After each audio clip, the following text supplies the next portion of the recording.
Now it's time to jump into restocking, which is one of my favorite parts about third party profits. It is such a useful tool to streamline my process to prevent stockouts from my company and to make more money in my business. Restocking is going to be one of the highest ROI vehicles that you could have on your time when it comes to Amazon wholesale, especially if you're doing brand direct or private label, where you really don't need to check competitors to see whether or not the inventory values really make sense with how much competition is coming on the listing, stuff like that. So this is such a great tool for all businesses to be able to leverage to make more money in their Amazon businesses and increase their margins and the profits with the streamlined system that will really make things a lot more effective. So first off, I'm going to go over a few different columns that we have in the software to kind of display different parts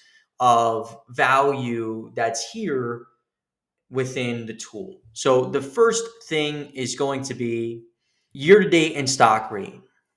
This is one of the biggest parts of Amazon wholesale businesses or just Amazon businesses in general is stocking out.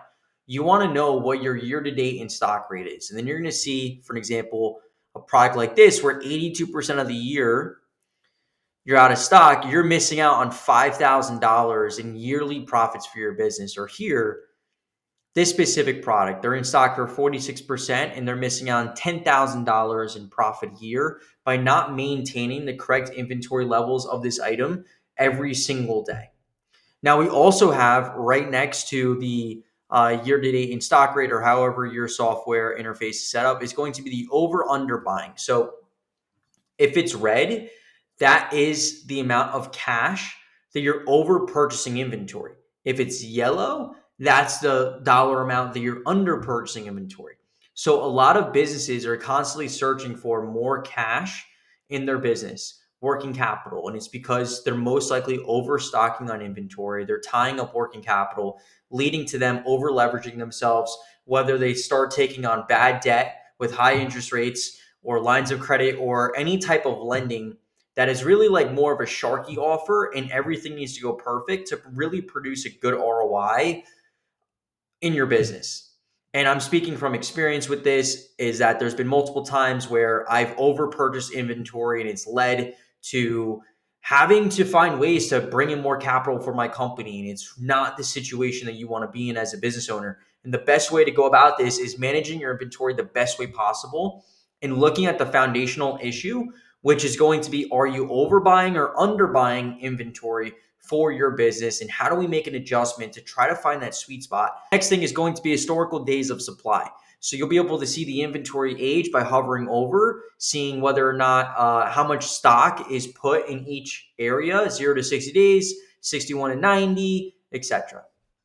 The next thing will be the type of labor. So like I said previously, all of the data that's funneled in from your product, the master product folder will end up in here. You're entering labor types for items that you're finding in your business or you're putting into the master product folder, they will automatically translate to multiple different areas in the software. So then that way, if you wanted to filter down and see specific labor types, you could for the products you're restocking. Next thing is going to be recommended reorder cost of goods. So this will show you the dollar amount of cost of goods that the software is recommending for your business. The next thing is going to break down all the different pillars. So third-party profits is tracking your inventory across all levels, meaning if an ASIN's on a purchase order, what is the cost of goods? If it's inbound to your warehouse or prep center or to your house after you submit a purchase order, what is the inbound value there? What is a warehouse stock? So if you have inventory in your warehouse or through your entire supply chain. So we add up the total between your warehouse, inbound, and purchase order, and then add up the FBA stock to get you a total stock value. That way you have a clear understanding of the total dollar amount of cost of goods invested in a type of product that you're thinking about purchasing. The next thing is going to be working order quantity. So you can see here that these items are already accounted for on a working purchase order. By having this column in here, we will be able to remove a lot of overbuying in our business because we can filter out this data, which I'm going to show you in just 1 second. And then we can also go to adjust columns here, add an additional column. So we have forecast profit, uh, lowest unit level to reorder, offer count data, sales histories, buy box data, Amazon in stock percentages. So you can really filter down on what you are specifically trying to look for when it comes to restocking to get a value. Now, up top, you're going to see the revenue potential, cost of goods, potential profits as well. It's going to be, let's say, a product like this. So we're going to see once we click on that, there's going to be a sales chart that's going to populate. And just like in other softwares, you can zoom in on a specific time period and kind of get an idea of how it was selling over a specific length of time. So this business here looks like they were selling the product for quite a while, and then all of a sudden they started stocking out the product. They're kind of sitting on some inventory. They never repurchased it again. You get an idea of your sales charts and your histories of where you're stocking out and what quantities seem like they were really the best amount of quantities. So for a business like this, they want to keep 30 days in stock, around 920-ish for 40 days worth of stock. So around 2,500 units would be the correct quantity for this business. This business purchased 10,000 units. So literally 4x the quantity, which means 4x the amount of working capital that was tied up in a product that really didn't sell as fast as they anticipated. The next thing will also be under the days until next reorder.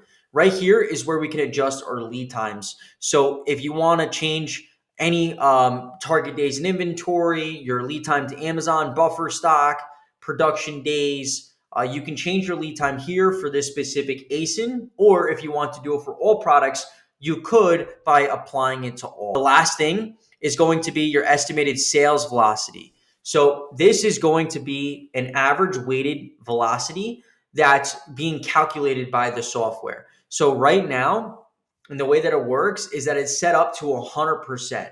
So you could see that right here, this business has a value of specific data sets. So of a 3-day period, they value it at 5% of the calculation.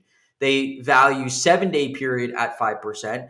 They value a 30-day period at 25%. So this one's a lot more heavier with that specific data set. 60 days is even more important at 40%, 180 days at 20%, and then 365 at 5%. So a lot of where the velocity is going to come from, the average velocity is for this specific business would be from 30 days to 180 days. They're really ignoring these beginning days here and over the course of the past year simply because they feel as if 30 to 180 is like relative and a good enough data length to make a good decision for their business. And you can adjust it however you prefer. It just needs to equal 100%.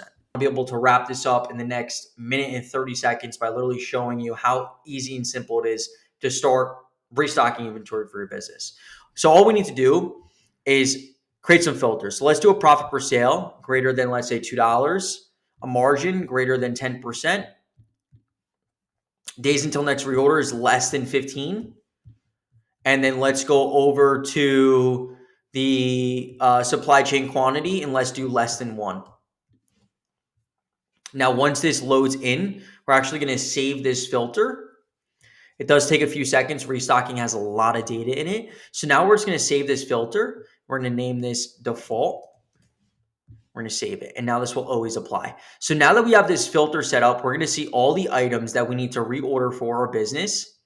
And now we can go through and we can literally select all, or we can filter down by specific brands or vendors or whoever your suppliers are. Look for that specific vendor. And then now you can literally click all, or you can select one by one and create a working PO directly from this software. So this removed all of the items that are already on a working purchase order. It removed all the items that don't meet our buying criteria. And now we can literally go through and just select the vendors that we want to buy from. So we're going to buy from these vendors here, add to working PO, select the buyer. It's automatically going to pull in the quantities that it's recommending. We can change the quantities or the ask price if we need to. And then boom, just like that, we can add this now to a working PO directly from restocking. And that item is now on a purchase order. So we literally went from restocking to adding it to a PO where now someone can review that PO. So restocking will literally take you less than 5 minutes a day to just funnel the items that you need to restock in your business into a working PO where then someone can review that buying decision to make sure it's actually a good product for your business. And it's a constant flow. What used to have to take me literally days to restock inventory because other softwares were just completely outdated with no system, this takes me literally minutes to never stock out on any inventory simply by having a system and a process that works for me where I can literally funnel all the products I need to reorder back into my working PO where it's on a PO. So hope you guys enjoyed this video, and I'll see you guys on the next one.